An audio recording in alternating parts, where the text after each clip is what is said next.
Hello guys, I hope कि इस chapter का फर्स्ट और सेकंड लेक्चर देखने के बाद आप एकदम मस्त झकास एंड बिंदास होंगे। और मैं उम्मीद करता हूँ कि आप सबने इस चैप्टर का फर्स्ट और सेकंड लेक्चर देख लिया होगा। अगर नहीं देखा तो ज़रूर देखें, बहुत ज़्यादा इंटरेस्टिंग होने वाला है और मज़ा आने वाला है। क्योंकि आज हम स्टार्ट करने वाले हैं इस चैप्टर का, that is sexual reproduction flowering plant का लेक्चर नंबर 3। चलो स्टार्ट करते हैं। हमारा टॉपिक है first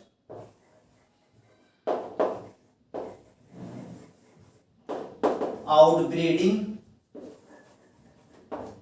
devices. Outbreeding devices outbreeding device में सबसे पहले पढ़ेंगे continuous self pollination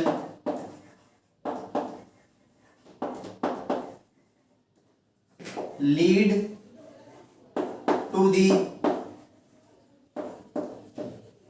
inbreeding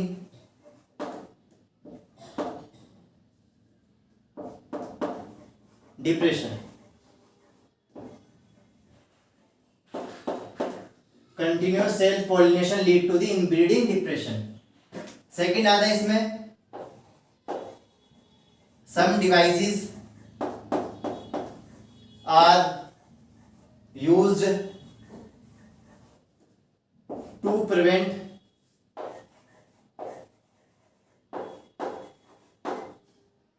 self pollination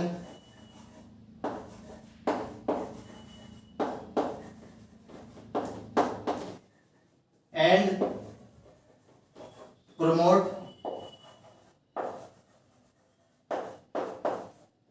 cross pollination।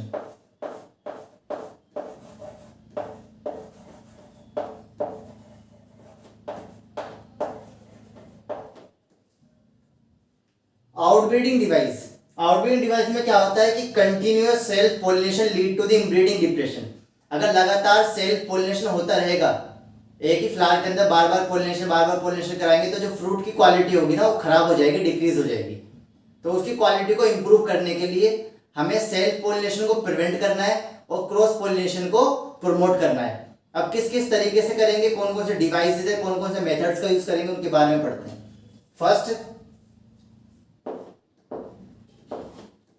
First आता है produce unisexual flower. Produce unisexual flowers.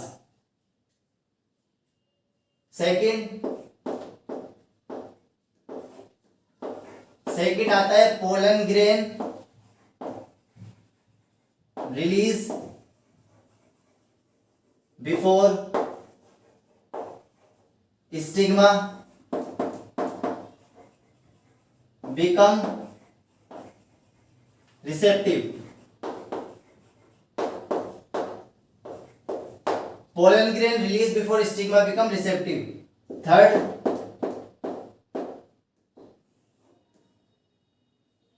anther and stigma placed at different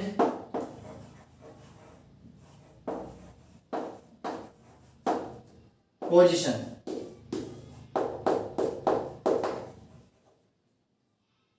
देखो फर्स्ट मैंने क्या बताया, प्रोड्यूस करना है यूनिसेक्सुअल फ्लावर। अगर मान लो एक फ्लावर के अंदर दोनों है, एंथर भी है स्टिग्मा भी है, दोनों होते हैं।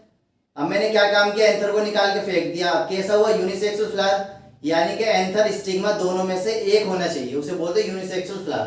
समझ आ गई, यूनिसेक्सुअल फ्लावर हो जाएगा। अगर एंथर हटा के फेंक दिया, स्टिग्मा बचा तो पोलिनेशन नहीं होगा। एंथर बचा, स्टिग्मा को फेंक दिया तो क्या होगा, जब भी पोलिनेशन नहीं होगा। तो प्रिवेंट कर दिया ना हमने सेल्फ पोलिनेशन को प्रिवेंट कर दिया। दूसरा मैंने बताया pollen grain release before stigma become receptive.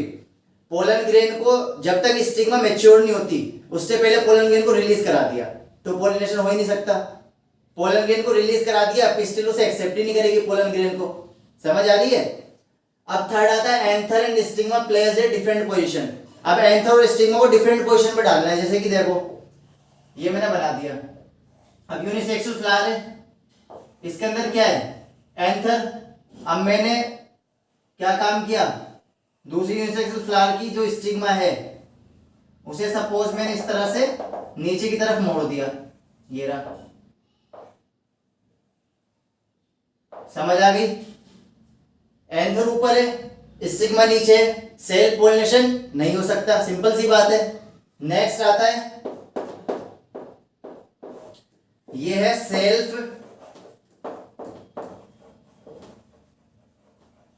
Incompatibility. Self incompatibility का सीधा सा मतलब होता है अ जेनेटिक मैकेनिज्म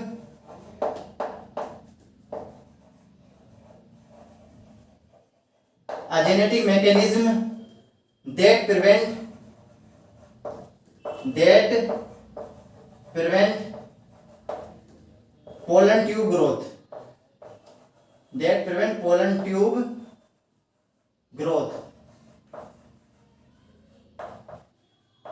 समझ आ गई। सेल्फ इनकम्पेटिबिलिटी का मतलब होता है कि पिस्टिल के जीन्स में चेंज कर देना। अगर हम पिस्टिल के जीन्स में चेंज कर देंगे तो पोलन ट्यूब की जर्मिनेशन नहीं होगी, पोलन ट्यूब नहीं बनेगी। इस तरह से भी हम सेल्फ पोलिनेशन को प्रिवेंट कर सकते हैं, समझ आ गया।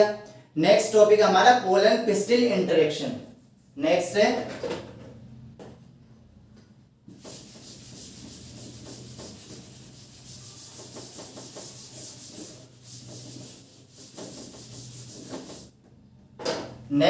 नेक्स्ट अपना है topic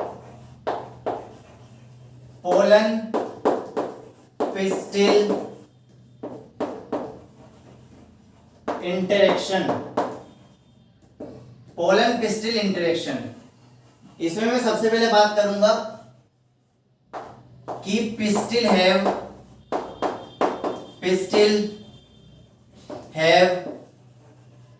ability to recognise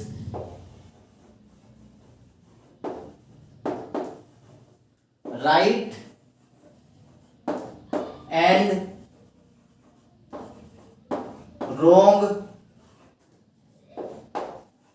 type of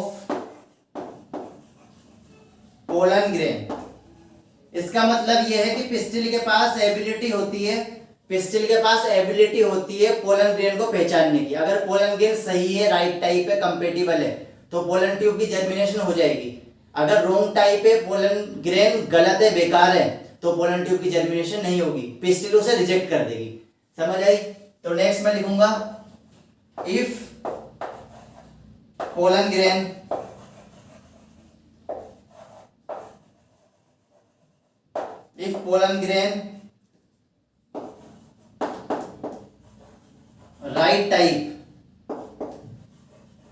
right type मतलब कंपेटिबल, तो क्या होगा, पोलन ट्यूब की ग्रोथ हो जाएगी। अगर पोलन ग्रेन सही है, राइट टाइप है, कंपेटिबल है तो पोलन ट्यूब ग्रोथ हो जाएगी। अगर है रॉन्ग टाइप मतलब वही अपोजिट, नॉन कंपेटिबल, तो क्या होगा, पोलन ट्यूब की नहीं होगी ग्रोथ। समझ आ गया। सीधा सा मतलब मैंने बताया पोलन पिस्टिल इंटरेक्शन। का मतलब होता है कि pistil have ability to recognise right and wrong type of pollen grain. Pistil के पास एबिलिटी होती है, क्षमता होती है पहचानने की कि जो उसके ऊपर पोलन ग्रेन गिर रहा है वो सही है, गलत है। अगर वो सही होगा, राइट टाइप होगा, कंपेटिबल होगा तो पोलन ट्यूब की जर्मिनेशन करवा देगी। अगर गलत होगा, रॉन्ग टाइप होगा तो पोलन ट्यूब की ग्रोथ नहीं होगी। तो ये पिस्टिल के पास एबिलिटी होती है, सीधा सा मतलब ये है। अब नेक्स्ट है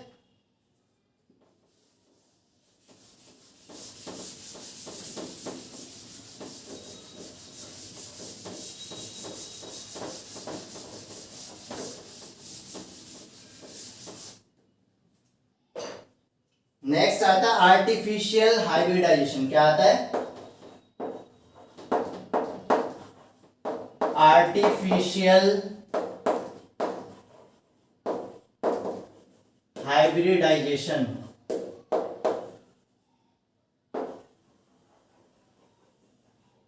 आर्टिफिशियल हाइब्रिडाइजेशन का सीधा सा मतलब है a method by which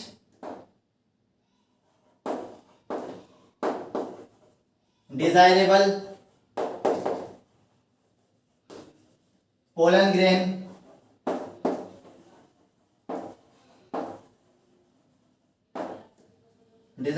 pollen grain used for pollination।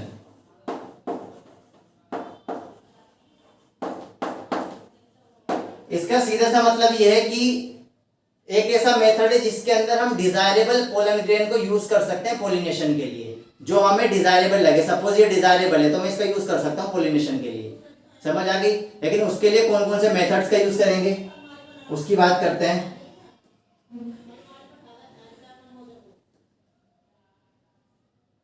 It involve following methods, it involve following methods. Following methods कौन कौन से मेथड्स होंगे भाई जिसका यूज करेंगे। फर्स्ट में बात करता हूं इमास्कुलेशन। इमास्कुलेशन का सीधा सा मतलब होता है भाई रिमूवल ऑफ एंथर। क्या होता है? Removal of anther.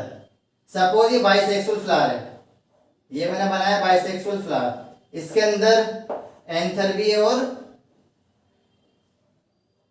पिस्टिल भी है। अब मैंने क्या काम किया, यहां से एंथर को रिमूव कर दिया। अब मैं यहां से एंथर को रिमूव कर दूंगा। मैंने क्या लिखा? Removal of anther. एंथर को मैंने रिमूव कर दिया। अब जब मैं एंथर को रिमूव कर दूंगा तो क्या बचेगा यहां पर? पिस्टिल। समझ आ गई बात? तो इसे बोलते हैं हम इमास्कुलेशन। क्या बोलते हैं? इमास्कुलेशन। नेक्स्ट मेथड आता है इसके अंदर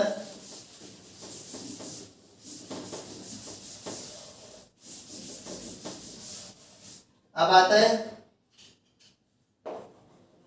बेगिंग। बेगिंग का मतलब होता है emasculated flower, emasculated flower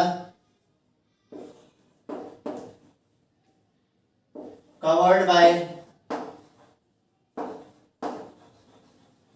butter paper। Emasculated flower को मैंने किससे कवर कर दिया? बटर पेपर से कवर कर दिया भाई। देखो मैं ये डायग्राम बनाया था इस तरह से, ये रहा डायग्राम। मैंने क्या बताया? इमास्कुलेटेड फ्लावर यानी कि सिर्फ इसके अंदर पिस्टिल है, अभी ये मैच्योर नहीं हुई है। तो मैंने इसे क्या काम किया? इसे मैंने कवर कर दिया। ठीक है, किससे कवर कर दिया इसे मैंने? बटर पेपर से। बटर पेपर, समझ आ गई? अब ये क्या है? इमेच्योर। कैसी है?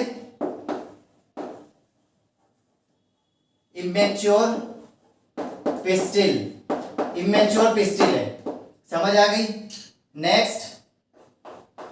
नेक्स्ट है रीबेगिंग। रीबेगिंग का मतलब होता है रिमूवल ऑफ